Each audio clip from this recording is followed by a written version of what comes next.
வணக்கம்.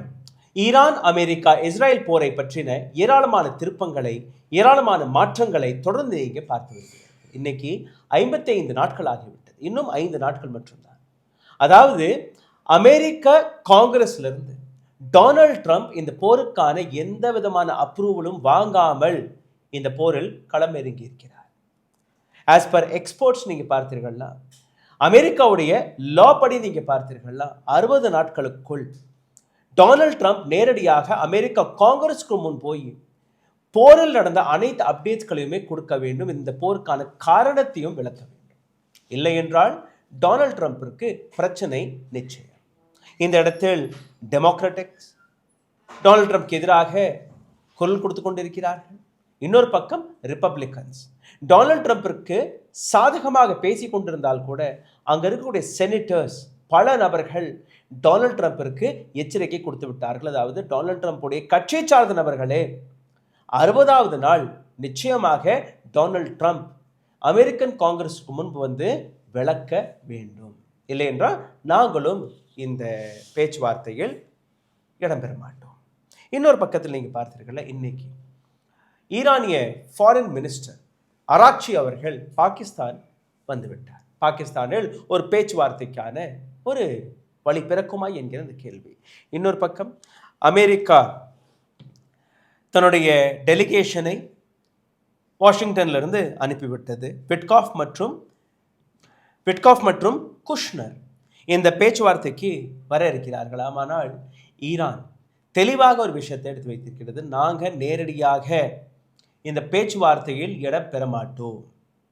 எங்களுக்கு சாதகமாக அல்ல, எங்களுடைய தூதகராக நாங்கள் பாகிஸ்தானை வைத்திருக்கிறோம். பாகிஸ்தான் வழியாக தான் இந்த பேச்சுவார்த்தை நடக்கும். இந்த முறை நாங்கள் டைரக்ட் டேபிளில் உட்கார மாட்டோம். காரணம், ஸ்டேட் ஆஃப் ஹார்மோஸ் அமெரிக்க நேவி எந்த அளவில் முடக்கி இருக்கிறதோ, எந்த விதமான போக்குவரத்தும் இல்லாமல் அங்கு நடத்தி வருகிறார்களோ, ஒட்டுமொத்த ஸ்டேட் ஆஃப் ஹார்மோஸை பிளாக்கேட் செய்து வைத்திருக்கிறார்களோ, அந்த பிளாக்கேடை நீங்கள் நீக்காத வரை நாங்கள் பேச மாட்டோம்.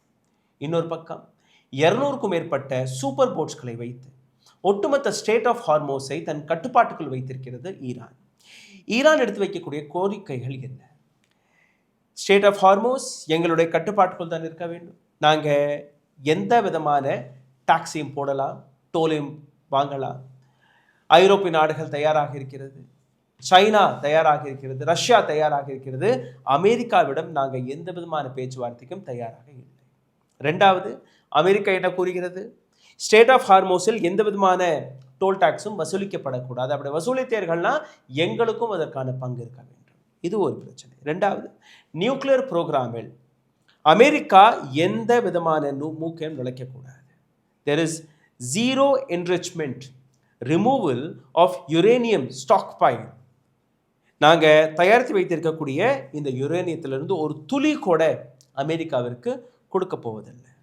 சாங்ஷன் அண்ட் எக்கனாமி, அமெரிக்கா எங்கெல்லாம் சாங்ஷன்ஸ்களை விதித்திருக்கிறார்களோ அந்த சாங்ஷன்ஸ்களை எடுப்பது மட்டுமல்ல, ஈரானுடைய ஆயில் எக்ஸ்போர்ட் மீதும் எந்த விதமான தடயமும் இருக்கக்கூடாது. அதற்கு முன்பு நீங்கள் உங்களுடைய பிளாக்கேடை நீக்குங்கள்.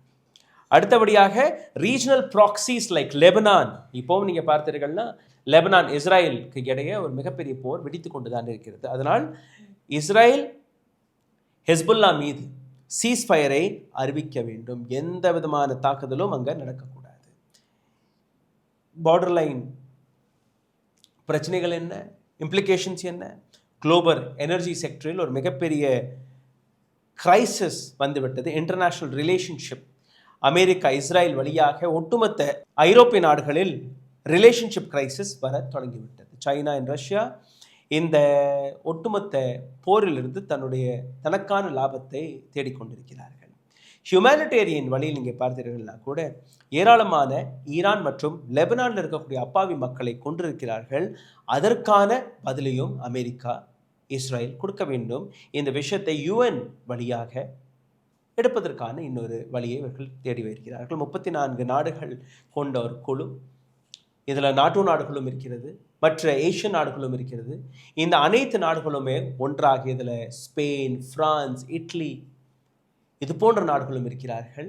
இந்த அனைத்து நாடுகளுமே ஒன்றாக ஈரானிடம் ஸ்டேட் ஆஃப் ஹார்மோஸிற்காக பேச்சுவார்த்தைக்கான ஒரு தனி பிளாட்ஃபார்மை போட்டு வருகிறார்கள். ஈரான் இன்னொரு பக்கத்தில் எந்த பணத்தை வைத்து நாங்கள் வியாபாரம் பார்க்க போகிறோம் என்கிற அந்த முடிவை எடுக்க போகிறார்கள். ஏற்கனவே யுவான் சைனாவின் பணத்தை வைத்து தான் அங்கே ட்ரேடிங் நடந்து கொண்டிருக்கிறது. இன்னைக்கு பாகிஸ்தான் வழியாக எந்த விதமான பேச்சுவார்த்தை இடம்பெற இருக்கிறது? குஷ்னர் மற்றும் விட்காஃப் இந்த 2 நபர்களுமே அமெரிக்காவிலிருந்து பாகிஸ்தான் வந்து இஸ்லாமாபாத் வந்து அவர்கள் எந்த விதமான கோரிக்கைகளை எடுத்து வைக்க போகிறார்கள், எந்த விதமான பேச்சுவார்த்தை நடக்கப் போகிறது என்கிற ஏராளமான விஷயத்தை இன்னைக்கு நாம் ஆழமாக பார்க்க வேண்டிய அவசியம் இருக்கிறது. இதை பற்றி மிகவும் ஆழமாக பேசுவதற்காக பொலிட்டிக்கல் காமெண்டேட்டர் மற்றும் ஆக்டிவிஸ்டான பாலகிருஷ்ணன் ஐயா இணைந்திருக்கிறார். ஐயா வணக்கம். வணக்கம். ஒரு நீண்ட பயணம் 55 நாட்கள், இன்னும் 5 நாட்கள் தான் டொனால்ட் ட்ரம்பிடம் இருக்கிறது.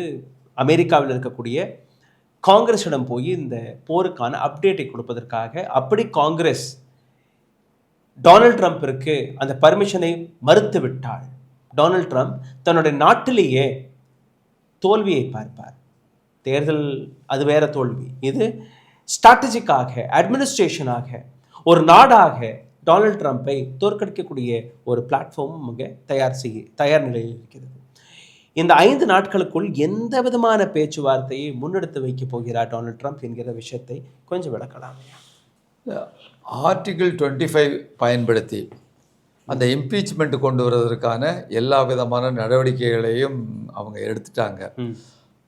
99.9 விழுக்காடு ட்ரம்ப் வந்து இதில் தோல்வியடைவதற்கான வாய்ப்பு உள்ளதுங்கிறதா இன்றைக்கு தெரிவிக்கப்படுகிறது. அன்லெஸ் பெரிய ஒரு மிராக்கிள் ஹேப்பன்ஸ் அப்படின்ட்டு. ஒன்று. ரெண்டாவது, இந்த 2026 எண்டுக்குள்ளே வந்து இடைத்தேர்தல் வேற வரப்போகுது. அந்த இடைத்தேர்தலையும் எப்படியாவது தள்ளி வைக்கணும் அப்படிங்கிறதற்கான அனைத்து விதமான முயற்சிகளையும் அவர் செய்து கொண்டிருக்கிறார். அதுவும் பயனளிக்க போகிறதில்லை. எனவே அவருடைய அரசியல் வாழ்க்கை கிட்டத்தட்ட ஒரு முடிவை நோக்கி வந்து கொண்டிருக்கிறது என்பதுதான் இன்றைக்கு பல்வேறு பொலிட்டிக்கல் கமெண்டேட்டர்ஸ் அங்கேருந்து நமக்கு கொடுக்கக்கூடிய செய்தி. இதில் இஸ்ரேலுடைய ஒரு பெரிய லாபி ஏதாவது செய்தாலொழிய அது மாறுவதற்கான வாய்ப்பு இல்லை அப்படிங்கிற மாதிரி தான் நம்ம பார்க்குறோம். ஏன்னு சொன்னால், இதற்கு முன்னால் 3-4 ஜனாதிபதிகள் இருந்த அந்த புஷ் காலத்தில் இருந்து, அதுக்கு அடுத்தால வந்து கிளின்டன், அப்புறம் அதுக்கு அடுத்தால ஒபாமா, இப்படி வரிசையாக இருந்த ஒரு 30 ஆண்டுகளில் தொடர்ந்து இஸ்ரேல் இவர் இருக்கிறார் வந்து நெதன்யாகு, இந்த அமெரிக்காவை இழுத்து ஈரானை அடிக்கணும் என்பதற்கான பெரிய முயற்சிகளை செய்து வந்தார். எல்லாரும் முடியாதுன்ட்டாங்க. இவர் மட்டும்தான் சரி அப்படிங்கிற மாதிரி அவர் இழுத்த இழுப்புக்கு போயிருக்கிறாருக்கு. அதுக்கு காரணம் நம்ம ஏற்கனவே சொன்னது போல எப்ஸ்டீன் ஃபைல் முக்கியமான ரோல் பிளே பண்ணுது. 1000 தடவைக்கு மேலே அவருடைய பெயர் எப்ஸ்டீன் ஃபைலில் அங்கே வந்து இருக்குங்கிறத நம்ம பார்க்கக்கூடிய ஒரு விஷயத்திலையும் இருக்கிறோம். அவர் ஏற்கனவே இன்னொன்னையும் சொன்னார், ட்ரம்ப் இதை நினைவுக்காக கொண்டு வர்றேன், நான் இதனால் கீழே போவது என்று ஒரு நிலை வந்துவிட்டால் அதில் சம்பந்தப்பட்ட எல்லோரையும் நான் கீழே கொண்டு போய் விடுவேன்கிற ஒரு வார்த்தையும் அவர் சொல்லியிருக்கிறாருங்கிறத ஒரு தகவலுக்காக சொல்கிறேன். சரி, இப்படியான நிலைமையில் நீங்கள் ஒரு 5 நாளைக்குள்ளே வந்து 60 நாள் இல்லையா, அதுக்குள்ளே இந்த பிரயாணம் எப்படி போக போகுதுன்னு அதில் நம்ம ஒரு சுருக்கமாக நம்முடைய நேயர்களுடைய கவனத்திற்காக ஒரு சுருக்கமாக ஒரு கேப்சூல் மாதிரி சில விஷயங்களை கொடுக்கலாம்னு நினைக்கிறேன். அதாவது இந்த வந்த காலத்தில் முதல்ல ஆரம்பிக்கும் பொழுது எப்படி ஆரம்பித்தாங்கன்னா, ஒரு வாரத்துக்குள்ளே இந்த மிலிட்ரியை அடித்து காலி பண்ணிடுறது ஈரானை அப்படிங்கிறதா அவங்களுடைய நோக்கம். அதனால தான் அந்த தலைவர்களை அடித்தது. 40 ஜெனரல்கள் அடிச்சிருக்கிறாங்க, ஒருத்தர் 2 பேர் இல்லை, 40 பேரை. ஆனால் ஈரானுடைய அந்த மதத்தலைவர் அயோத்துல்லா கொமேனி அரசியல் ரீதியாகவும் அவர் மேலே இருந்தவர் ரொம்ப தெளிவாக 36 விதமான ரீஜன்களாக பிரித்து, இராணுவ தலைமைகளை பிரித்து, ஆயுதங்களை பிரித்து வச்சதுனால தான் இன்றைக்கு எத்தனையோ தலைமைகளை அடித்ததற்கு பின்னும் ஈரான் நின்று கொண்டு இருக்கிறதுங்கிற ஒரு விஷயம் முக்கியமான செய்தியாக பார்க்குறோம். அது ஒன்று. ரெண்டாவது, இவங்க அந்த ஹோர்முஸ் அந்த வழிய நீரிணையை இப்படி இந்த அளவிற்கு ஒரு பயன்படுத்துவாங்கங்கிறது எதிர்பார்க்கல. ஒன்று. ம். அதாவது அசிமெட்ரிக் வார்ங்கிறது இதில் முக்கியமாக முன்னுக்கு வந்திருக்கு. மிகப்பெரிய விமானம் தாங்கி ம். கப்பல்களெல்லாம் வச்சு அந்த அந்த இவர்கள் வைத்திருக்கும்போது வெறும் ட்ரோன்களையும் சின்ன சின்ன விலை குறைஞ்ச ராக்கெட்டுகளையும் வச்சு இவங்க அடிக்கக்கூடிய நிலைமையும் வந்தாச்சு. அதை விட இன்னொரு பங்கு, முக்கியமான பங்கு, கடலுக்கு அடியில் ஒரு 25 கிட்டத்தட்ட ஒரு சப்மெரின் சின்னது ஒரு 30 அடிங்க ம். நீளமுள்ள 30 அடியே 30 மீட்ரு ம். நீளமுள்ள ஒரு சின்ன இது நிற்குது, நீர்மூழ்கி கப்பல் நின்றுட்டு அது இன்றைக்கு என்ன சொல்கிறது, மறைஞ்சு அது பாட்டுக்கு ஆஃப் பண்ணி கிடக்குங்கிற விஷயத்தில் இவங்களால் உள்ளுக்கு போக முடியவில்லை. 2 நாட்களுக்கு முன்னால் கூட அமெரிக்க இராணுவம் தங்களுடைய ரோபோட்டிக் மைன் ஸ்வீப்பர்களெல்லாம் எடுத்து அந்த மைன்களை கடல் கண்ணியை எடுக்கிறதுக்கு வெளியே பார்த்ததில் முயற்சியில் தோல்வி அடைந்து விட்டது. இப்படியான பிரயாணம். அதை விட இன்னொரு முக்கியமானது, கடைசியில் கடற்படையை வைத்து முற்றுகையிட்டாங்க பார்த்தீங்களா, அதை 55 கப்பல் வெளியே போயிருக்குங்கிறான். தொழில்நுட்பத்தில் டாப்பில் ஈரான் அமெரிக்கா இங்கே இருக்குன்னா ஈரான் மேலே இருக்குது. தொழில்நுட்பத்தில் ரடாரோடைய கண்ணை குருடாக்கிட்டு, செயற்கைக்கோளுடைய கண்ணை குருடாக்கிட்டு அவன் பாட்டுக்கு 55 கப்பலை வெளியே கொண்டு போயிருக்காங்கன்னா இன்றைக்கு மிரண்டு இருக்கிறார்கள் மேற்கத்திய வெஸ்டர்ன் இராணுவம் எல்லாம் அப்படிங்கிறது உண்மை. அப்போது இதில் என்னன்னு கேட்டால், ஈரான் இருக்கோ இல்லையோ, இன்னொரு சைனாவுடைய அந்த உபகரணங்கள் இருக்குது அப்படிங்கிறது ஒரு கருத்து சொல்கிறாங்க. ஆனால் நான் என்ன பார்க்குறேன்னு கேட்டிங்கன்னா, 40 ஆண்டுகளாக சீனாவுடைய ரஷ்யாவுடைய தொழில்நுட்பம் வந்திருக்கும் என்பதை நான் மறுக்கவில்லை. ஆனால் ஈரானுடைய சயின்டிஸ்ட்கள், இன்டலெக்சுவல், அவர்களும் இன்றைக்கு மிகப்பெரிய அளவிற்கு புதிய புதிய கண்டுபிடிப்புகளையும் புதிய புதிய விஷயங்களையும் இன்றைக்கு முன்னுக்கு கொண்டு வந்து கொண்டிருக்கிறார்கள். தொழில்நுட்பத்தில் பார்க்கும் பொழுது இன்றைக்கு ஒருவேளை அந்த சீனா கொடுக்கவில்லை என்று சொன்னாலும் இவர்கள் அந்த அளவுக்கு வந்திருக்க முடியும். நான் இப்போ இதில் முக்கியமான பாயிண்ட்டை என்ன சொல்ல விரும்புகிறேன்னா, ஈரானுடைய அறிவுத்திறமையை குறைவாக மதிப்பிடுவதற்காக சீனா ரஷ்யா என்று மேற்கத்திய நாடுகள் சொல்லுகின்றனவோ என்கின்ற ஒரு சந்தேகம் எனக்கு இருக்கிறது. சீனாவை நான் குறைத்து மதிப்பிடவில்லை, ரஷ்யாவை குறைத்து மதிப்பிடவில்லை. ஆனால் ஈரானை குறைத்து மதிப்பிடுவதற்கு நாம் அனுமதிக்கக்கூடாதுங்கிற ஒரு விஷயத்தை நான் வைத்திருக்கிறேன். இன்றைக்கு எப்படியாவது தன்னுடைய கையையும் காலையும் வெளியே இழுத்து விட்டு வெளியே ஓடுனா சரதாங்கிற நிலைமைக்கு இன்றைக்கு இவர் வந்துட்டார். இன்றைக்கு கூட பார்த்தீங்கன்னா, இன்றைய செய்தி, மீண்டும் அமெரிக்காவில் லட்சக்கணக்கான மக்கள் சாலைகளில் வந்திருக்கிறார்கள் செய்தியை பார்க்கிறோம் என்கின்ற செய்தி. அதே போல் வெளிநாடுகளிலையும் கொலம்பியாவை அடுத்து துருக்கியும் இன்றைக்கு இஸ்ரேலோட ராஜ்ய உறவுகளை குறைத்து கொண்டிருக்கிறதுங்கிற செய்தி வந்திருக்கிறது. அப்புறம் இன்னொரு ஒரு செய்தி, ரஷ்யாவுக்கு கூப்பிட்டு இன்றைக்கு இஸ்ரேல் சொல்லியிருக்கு, உங்களுக்கு டேக்ஸ் எல்லாம் கிடையாதுப்பா, நீங்கள் போங்க அப்படின்ட்டாங்க. அது ஸ்பெயினுக்கு ஏற்கனவே சொல்லிட்டாங்க, ரஷ்யாவுக்கு இன்றைக்கு அதுபோல் உங்களுக்கு தேவையில்லை அப்படின்னு சொல்லியிருக்கிறாங்க. அப்புறம் இன்னொரு விஷயத்த ஃபாரின் மினிஸ்டர் அகார்ச்சி அனௌன்ஸ் பண்ணியிருக்காரு. நீங்கள் இந்த $11 ட்ரில்லியன் அதை இந்த சொத்துக்கள் எல்லாம் நீங்கள் ஃப்ரீஸ் பண்ணதை அன்ஃப்ரீஸ் பண்ணி ஆகணும், அதை விடுவிக்கணும். அப்படி இல்லைன்னு சொன்னால் நான் திரும்பியும் மூடிடுவேன், 48 மணி நேரத்துக்குள்ளே நீ எனக்கு செய்தி சொல்லுன்னு சொல்லியிருக்கிறார். இது ஒரு பெரிய கடைசி செய்தி. அப்போ இன்றைக்கு ஒரு வாரில் ஒரு வெற்றி பெற்ற நாடு இருந்த நிலையில் இருந்துக்கிட்டு இந்த சென்ஸ், அதாவது என்ன சொல்ற பாயிண்ட் ஆஃப் ஸ்ட்ரென்த்தில் இருந்துக்கிட்டு ஈரான் இன்றைக்கு டிமாண்ட்ஸை வைக்கிறாங்க. இந்த பாயிண்ட் ஆஃப் டிஃபிட்டில் இருந்துக்கிட்டு எப்படியாவது போனா சரதாங்கிற அடிப்படையில் இன்றைக்கு அமெரிக்கா இருந்து கொண்டு இருக்கிறதா இன்றைக்கு ரத்தன சுருக்கமாக உள்ள விஷயம். ரைட். வார் பவர் ரெசல்யூஷன் 1973 பிரகாரம் அமெரிக்கா பிரசிடென்ட் ஒரு போர் தொடங்கி 48 மணி நேரத்திற்குள் அமெரிக்கன் காங்கிரஸுக்கு முன்பு போய் அந்த போருக்கான விளக்கத்தை கொடுக்கணும். இன்னைக்கு 60 நாட்களை நெருங்கி கொண்டிருக்கிறோம். 60வது நாள் டொனால்ட் ட்ரம்ப் காங்கிரஸுக்கு முன்பு போய் அடுத்த 30 நாட்களுக்கான எக்ஸ்டென்ஷனை மட்டும்தான் வாங்கலாம், அதுவும் சரியான விளக்கத்தை கொடுத்தால் மட்டும்தான். அப்படி கொடுக்க தவறிவிட்டால் என்ன நடக்கும்? அந்த தருணத்தில் நீங்கள் டெப்யூட் செய்து வைத்திருக்கக்கூடிய இந்த இராணுவத்தை திருப்பி வர வைக்க வேண்டும். அதாவது நீங்கள் செய்து வைத்திருக்கக்கூடிய இந்த பிளாக்கேடை நீங்கள் நீக்கணும். ஆனால் ஒயிட் ஹவுஸ் கொடுக்கக்கூடிய பதில் என்ன? நாங்கள் ஃபுல் ஃப்ளெஜ் வாரில் இன்னும் களமிறங்கவில்லை, இது முழு போர் கிடையாது, நாங்கள் இஸ்ராயலுடன் ஒரு சப்போர்ட்டிங் ஆர்மியாக தான் இருக்கிறோம், this is not a full fledge war என்று அவர்கள் எடுத்து வைக்கக்கூடிய அந்த எக்ஸ்கியூஸ். இதே நேரத்தில் நீங்கள் பார்த்தீர்கள்னா மே 1ஆம் தேதி அல்ல 2ஆம் தேதி என்னெல்லாம் நடக்கும்னு நீங்கள் பாருங்கள். Get congressional approval to continue. காங்கிரஸுடைய அப்ரூவல் AUMF என்று கூறக்கூடிய இந்த அப்ரூவல் நீங்கள் வாங்கவில்லை என்றால் நீங்கள் இந்த போரை கண்டினியூ செய்ய முடியாது. இது ஒன்று. ட்ரம்பிற்கு எதிரில் இருக்கக்கூடிய சேலஞ்சஸ் இது எல்லாமே.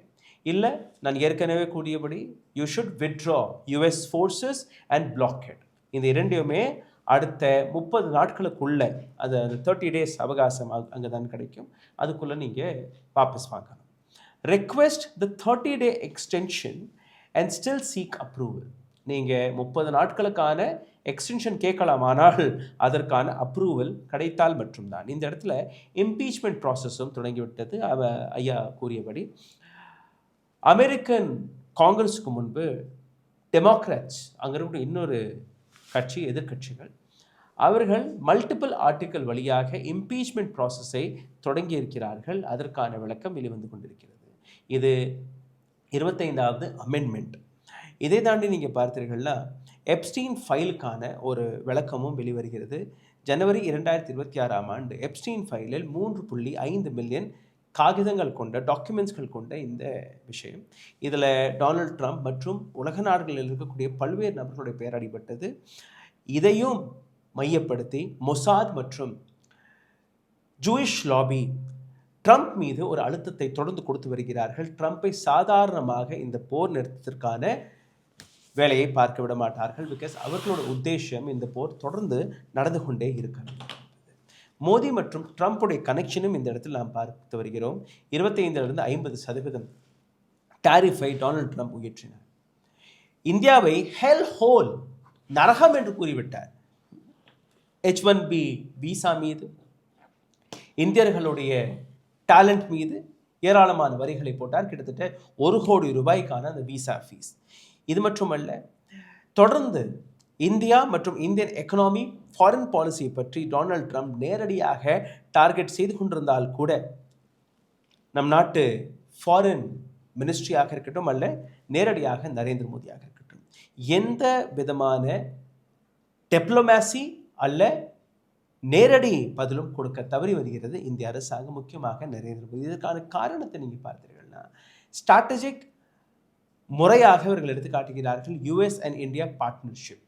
Now India must critical relationship, அது டிஃபென்ஸ் டீலாக இருக்கட்டும், டெக்னாலஜியாக இருக்கட்டும், கவுண்டர் சைனாவாக இருக்கட்டும், சைனாவுடைய ஸ்ட்ராட்டஜியாக இருக்கட்டும், அல்ல கவுண்டர் டெரரிசமாக இருக்கட்டும், எல்லாத்திற்குமே நாங்கள் அமெரிக்காவை தான் நம்பி இருக்கிறோம் என்கிற இந்த பாலிசி இந்தியாவிற்கு எதிராக மாற தொடங்கிவிட்டது. எனர்ஜி செக்டரில் நீங்கள் பார்த்தீங்கன்னா இந்தியாவுடைய dependency oil import strait of Hormuz மீது மிகப்பெரிய அளவில் இருக்கிறது. அதாவது US ஈரான் பிளாக்கேடில் நேரடியாக இந்தியா மிகப்பெரிய அளவில் நஷ்டத்தை பார்த்து வருகிறது. இந்தியா இப்போது ரஷ்யாவிடமிருந்து கொஞ்சம் எண்ணெய்களை வாங்கி வருகிறார்கள். ரஷ்யா நமக்கு 50% டிஸ்கவுண்ட் ப்ரைஸில் அந்த கச்சா எண்ணெயை கொடுத்து கொண்டிருக்கும் போது நரேந்திர மோடியின் பாலிசி அமெரிக்காவிற்கு சாதகமாக ரஷ்யாவை நாம் பகித்து கொண்டிருந்தோம். இன்னைக்கு ரஷ்யா நமக்கு எந்த விதமான டிஸ்கவுண்டிலும் எண்ணெய்களை கொடுப்பதில்லை. ட்ரேடை நீங்கள் பார்த்தீர்கள்னா partial tariff relief 18% Donald Trump அறிவித்திருந்தார். ஆனால் அதற்கு முன்னாடி இந்தியா வெறும் 3% தான் இந்த டாரிஃபை கொடுத்து வந்தது. இன்றைக்கி அந்த டாரிஃப் 18% உயர்ந்து விட்டது. டொமெஸ்டிக் நெரேட்டிவை நீங்கள் பார்த்தீர்கள்னா நரேந்திர மோடி ஆத்ம நிர்பர் பாரத்தை செல்ஃப் ரிலையண்ட் இந்தியாவாக எடுத்து காட்டுகிறார். ஆனால் இது உண்மை கிடையாது. ஏதோ ஒரு இடத்தில் our prime minister is been compromised. Personal ரிப்போர்ட்டை நீங்கள் பாருங்கள். மோடி மற்றும் ட்ரம்ப் இவர்களுடைய ரிலேஷன்ஷிப் ஏப்ரல் மாதம் 2026ஆம் ஆண்டு 14ஆம் தேதியிலிருந்து ஸ்டேட் ஆஃப் ஹார்மோஸை மையப்படுத்தி அந்த அளவில் சரியாக இல்லை. ஆனால் கூட Narendra Modi and ministry of external affairs எந்த விதமான பதிலையும் கொடுக்காததுக்கான காரணம் என்னவென்கிற இந்த விஷயத்தையும் இந்த பதிவில் நான் எடுத்து வைக்கிறேன். ஒரு முக்கியமான செய்தி, நீங்கள் சொன்னது அவ்வளோத்தையும் வரிசையாக சொன்னீங்க. இந்திய விவசாயிகளின் மீது அந்த உடன்படிக்கையை போட்டிருக்காங்க பார்த்தீங்களா, அதுதான் இந்தியாவினுடைய முதுகெலும்பை முறிக்கக்கூடியது. இந்திய விவசாயிகள் கிட்டத்தட்ட 50 கோடி பேருக்கு சரிசமமாக இருக்கக்கூடிய அந்த விவசாய பொருளாதாரத்தை காலி பண்ணக்கூடியது. $500 மில்லியன் அதற்கு என்ன சொல்கிறது, அதற்கு இணையாக இன்றைக்கு வர்த்தகத்துக்கு 0 இது கொடுத்துருக்குறாங்க. அங்கேருந்து இறக்குமதி செய்யக்கூடிய விவசாய பொருள்களுக்கு எந்த விதமான வரியும் கிடையாதுன்ட்டாங்க. அப்போ இது என்ன, இந்தியாவில் விவசாயம் செய்யக்கூடிய விளைவிக்கக்கூடிய விவசாயிகளினுடைய வாழ்க்கையை கேள்விக்குறியாக்கி அவர்களை தற்கொலைக்கு தூண்டி கொண்டிருக்கிறது. ஏற்கனவே 29 பேர் ஒரு நாளைக்கு தற்கொலை பண்ணி கொண்டிருக்கிறார்கள். இது இன்றைக்கு இந்தியாவினுடைய சரிபாதி மக்கள் மீது இன்றைக்கு தொடுத்திருக்கக்கூடிய மோடி ட்ரம்பினுடைய ஒரு நிர்பந்தத்தின் காரணமாக இந்த யுத்தத்தை தொடுத்திருக்கிறார் என்பது மிக மிக கண்டிக்கத்தக்கது. இதை நான் ஒரு விவசாயிகளினுடைய தலைவன் என்கின்ற முறையிலே இதை கடுமையாக கண்டிக்க வேண்டும். மற்றது எல்லா விஷயங்களும் நம் நாட்டை பொதுவாக பாதிக்கிறது, எல்லா மக்களையும் பாதிக்கிறது என்று சொன்னால் இது முழுக்க முழுக்க ஒரு கூட்டத்தை பாதிக்கக்கூடியது. அது இதையும் நாம் பேசியாக விட்டது. அது அதனால் இந்த ஒட்டுமொத்த இந்த ராஜ்ய உறவுகளில் எங்கே போனாலும் எந்த பக்கம் போனாலும் நமக்கு உலக அளவு அரங்கில் நம்மை இன்றைக்கு ஒரு அவமரியாதைக்குரிய பொருளாக இன்றைக்கு ஒரு நாடாக பார்க்கிறார்கள். இன்றைக்கி சொன்னீங்களே ஹெல் ஹோல் அப்படின்னு சொல்லிட்டு, நரக குடி அப்படின்னு சொல்லிட்டு நம்மளை பேசுகிறாங்கன்னா, நம்முடைய எக்ஸ்டர்னல் அந்த செக்ரட்டரி அந்த இவர் உட்கார்ந்து பேசும்போது ஸ்போக்ஸ்மேன் சொல்கிறாரு, I also seen there, it's there அப்படின்னு சொல்லிட்டு கடந்து போகிறாருங்க. ஒன்றுமே சொல்லலை. என்ன இது நாடு, என்ன இது, யார் வேணாலும் வரவன் போகிறவன் வலுவுள்ளவெல்லாம் வந்து நம்மளை தூக்கி போட்டு மிதிச்சுட்டு போகிற மாதிரி போயிட்டு இருக்கான்னா, இவ்வளோ பெரிய மக்கள் தொகை உள்ள நாடு, நாம் வந்து எதையோ நோக்கி போய்கிட்டு இருக்கிறோம். பிரதமர் இவர் இருக்காருன்னு வைங்க, அவர் இருக்காருன்னு வைங்க, யாரும் இருந்துட்டு போட்டும், எந்த கட்சியும் இருந்துட்டு போட்டும், இந்திய நாட்டுக்கு என்று ஒரு பாரம்பரியம் இருக்கிறது, அதை இவர்கள் விடுகிறார்கள் என்பதுதான் மிக வருத்தமாக இருக்கிறது ஐயா. அடுத்த 7லிருந்து 10 நாட்கள், இந்த 10 நாட்களுக்குள் டொனால்ட் ட்ரம்ப் மீது இருக்கக்கூடிய பல்வேறு பிரச்சனைகள், அதை சரிபார்க்கவில்லை என்றால் என்னெல்லாம் நடக்கும் என்கிற இந்த விஷயத்தை நீங்கள் புரிந்து கொள்ள வேண்டும். இன்டென்சிவ் பீரியட் என்று இதை கூறுகிறார்கள். காங்கிரஸ்னல் அந்த அப்ரூவல் கிடைக்காத வரை டொனால்ட் ட்ரம்பிற்கு பிரச்சனை. டெமோக்ராட்டிக் அட்டாக், அங்கே இருக்கக்கூடிய எதிர்கட்சிகள், அது தனிப்பட்ட முறையில். டிப்ளமேட்டிக் ஆக்டிவிட்டி இஸ்லாமாபாத்தில் எந்த அளவில் நடக்கப் போகிறது அதையும் நாம் கவனமாக பார்க்க வேண்டும். 2வது, ட்ரம்ப்புடைய பொசிஷன் இப்போதைக்கு ஸ்ட்ராங்காக இருக்கிறது. காரணம், ரிப்பப்ளிகன்ஸோடைய அந்த காங்கிரஸில் இருக்கக்கூடிய கண்ட்ரோல் அதிகமாக இருக்கக்கூடிய காரணத்தினால். ஆனால் இந்த 60 நாட்களுக்கு பின்பு, ஏன்னா அமெரிக்கா தன்னுடைய சட்டங்களை மிக கடுமையாக கடைபிடிக்கக்கூடிய ஒரு நாடு. டொனால்ட் ட்ரம்ப் தில்லுமுல்களை செய்யலாம், சட்டத்தில் இருக்கக்கூடிய ஓட்டைகளை பயன்படுத்தலாம். ஆனால் இந்த அப்ரூவல் கிடைக்காத வரை டொனால்ட் ட்ரம்பிற்கு ஒரு சரியான தீர்வு கிடையாது. இந்த போரில் அவர் சிக்கிக்கொண்டார். 3வது, எப்ஸ்டீன் ஃபைலுடைய பேக்ரவுண்ட் வழியாக பொலிட்டிக்கல் ஃப்ரிக்ஷன் மிகப்பெரிய அளவில் அங்கே நடக்க போகிறது. இது மெஜாரிட்டி ஆஃப் அங்கே இருக்கக்கூடிய பொலிட்டிக்கல் எக்ஸ்பர்ட்ஸ்கள் கொடுக்கக்கூடிய விஷயம். இந்தியா மற்றும் யுஎஸ் இந்த டைஸை நீங்கள் பார்த்தீர்கள்னா, நிச்சயமாக இந்தியா இப்போது ஈரான் பக்கம், ரஷ்யா பக்கம், 2 நாடுகள் பக்கமே திரும்பியுள்ளது. இது இந்தியாவிற்கு எதிராக மாறுமா? பிகாஸ் தொடர்ந்து டொனால்ட் ட்ரம்ப் மிரட்டலை மட்டும்தான் கொடுத்து கொண்டிருக்கிறார். ஆனால் இந்தியா இதற்காக இன்னும் அமைதியாக இருக்கிறது என்கிற அந்த கேள்வியுடன் இந்த பதிவை நாங்கள் இன்றைக்கி முடிக்கப் போகிறோம். உங்களுடைய கேள்விகளை, கருத்துக்களை தயவு செய்து கீழே கமெண்ட் பாக்ஸ் எழுதுங்கள். ஐயா ஒரு சேனலை நடத்தி வருகிறார், டெமோக்ராட்டிக் தமிழன் என்கிற பெயரில் தன்னுடைய கருத்துக்களை அங்கேயும் பதிவிட்டு கொண்டிருக்கிறார். அந்த சேனலையும் நீங்கள் முடிந்தால் போய் சப்ஸ்கிரைப் செய்து அந்த சேனலை நீங்கள் சப்போர்ட் செய்யலாம். இதை தாண்டி இந்த வீடியோவை மிக ஆழமாக ரிசர்ச் செய்து உங்களுக்கு முன்பு நாங்கள் எடுத்து வைத்திருக்கிறோம். உங்களுக்கு எங்களுடைய வேலை பிடித்திருந்தால் இந்த வீடியோவை பகிருங்கள். லைக், ஷேர், சப்ஸ்கிரைப் வழியாக. இதைத் தொடர்ந்து ஒவ்வொரு கேள்வி, ஒவ்வொரு கமெண்ட்டுமே இந்த வீடியோவை இன்னும் பலமாக்கும், இன்னும் ஊக்கப்படுத்தும். மூன்றாவதாக, இந்த சேனலை பொருளாதார ரீதியாக உங்களுக்கு அனைவருக்குமே தெரியும், தொடர்ந்து முடக்கி வருகிறார்கள். காரணம், நாங்கள் கேட்கக்கூடிய கேள்விகள் அப்படி. இதிலிருந்து மீட்டெடுப்பதற்காக உங்களுடைய உதவி, அருகில் இருக்கக்கூடிய QR கோடை பயன்படுத்தி நீங்கள் தெரிவிக்கலாம். நன்றி, வணக்கம். வணக்கம். ஊடகம் கார்ப்பரேட் அரசியல்வாதிகளின் கைப்பாவையாக, அடிமைகளாக இருந்தது போதும். இனி சாட்டை எடுத்து சுழற்றும் நேரம் வந்துவிட்டது. ஊடகம் பொதுமக்களாகிய உங்களுக்காக, உங்களாலேயே இயக்கப்பட வேண்டும். ஊடக சுதந்திரத்திற்காக உங்களின் பங்களிப்பை இன்றே அளித்திடுங்கள்.